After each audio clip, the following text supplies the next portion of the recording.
Boston, Vito Penza spread his legs far apart and began stretching side to side. Fenway Park's fabled green monster left field wall was to his right, and looming behind him was the baseball stadium's mammoth video board as he prepared for Friday night's Ivy League football game against Brown. With only his eyes visible beneath a spandex head cover, but wearing a t-shirt with the sleeves cut off, the Dartmouth College tight end seemed to send conflicting messages about the conditions, which were clear and 26 degrees at kickoff. "This feels like home," said Penza, an Ohio native who recalled several times playing in the snow during his high school career. Elsewhere in the big green end of the field, quarterback and receiver Jared Gerbino practiced throwing and catching. During a pause, the native of the Rochester, New York, area remembered once competing in single-digit temperatures back home. "This is just fine," Gerbino said. Robin Harris, the Ivy League's executive director, apparently felt otherwise. She made a pre-game tour of the press box while clutching a pair of hard warmer packets. Also less than toasty were former Dartmouth linemen Pat Leahy, Ryan O'Neill and Rob Bave, who were seated in the front row of the Green Monster seats behind the brown bench.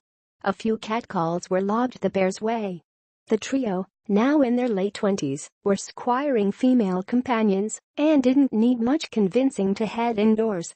However, Leahy, a Massachusetts native who's now working in the reinsurance field in Boston, looked back with slight disbelief as they departed during the second quarter. "It's crazy how in demand these seats are for Red Sox games," he said. "They were sold out for tonight too, but there's almost no one out here. Can't imagine why."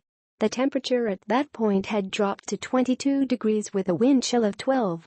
Fenway Park grounds crew members worked energetically on the turfed over areas near first and third base in the minutes before the game. Some were down on hands and knees, while others slammed tamping weights onto the grass. The tamping continued during timeouts for the NBC Sports Network broadcast. Dartmouth receiver Drew Estrada, exiting the field and headed toward his team's locker room through the third base dugout, deemed the footing acceptable. "Not too bad," he said. "It's not too hard, and making a cut isn't a problem." From higher vantage points in Fenway, a careful observer could see that the grass laid over the infield appeared more brown and washed out in color. A faded American League Division Series logo remained painted behind home plate, 10 yards behind one end zone. Plenty of New Hampshire folks were inside Fenway on Friday, but one was literally so.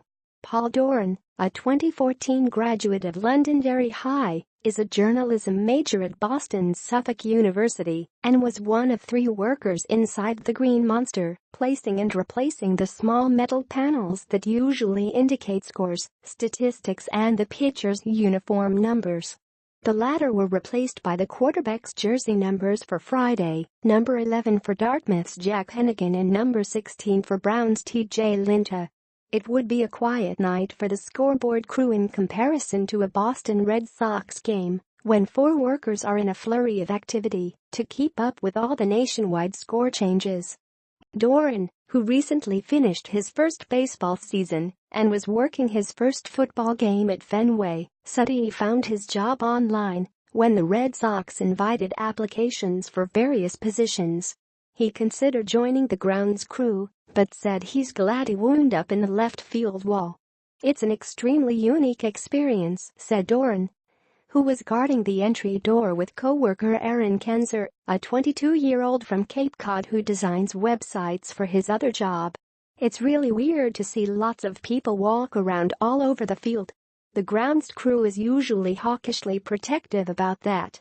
Notes: the Dartmouth College marching band, which has sent out as few as 15 playing members during some big green games this season, rounded up more than 30 for Friday's contest. Red Sox mascots Wally the Green Monster and his sidekick, Tessie, were in attendance. Steve Ward, Dartmouth's football equipment manager and one-time U.S. Marine, was part of a pre-game ceremony at midfield honoring military veterans. "Did you know that the game clock operators are assigned by the Ivy League?" "Yep, and on Friday it was Navy veteran and former on-field official Dennis Devine and Bob Denise, both of Middleborough, Mass. The pair work Ivy, Colonial Athletic Association, Patriot League and Northeast 10 conference games.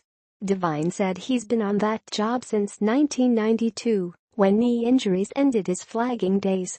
Media members covering Brown ate for free in the press box dining room. Those covering Dartmouth had to pony up $12 to be federal. Dartmouth defensive coordinator Don Dobbs, a South Chicago native and big Chicago Cubs fan, said that even with his game focus, it would be an exciting experience to play at Fenway. Dobbs once coached at Temple, which played its home games at Philadelphia's Veterans Stadium. David Smith's blocked extra point attempt in the first half was the first of his career, ending the senior's streak of 44 consecutive without blocks. The school record is 51, held by former NFL kicker Nick Lowery, who played during the 1970s. A Red Sox official said the park's indoor luxury suites were sold out.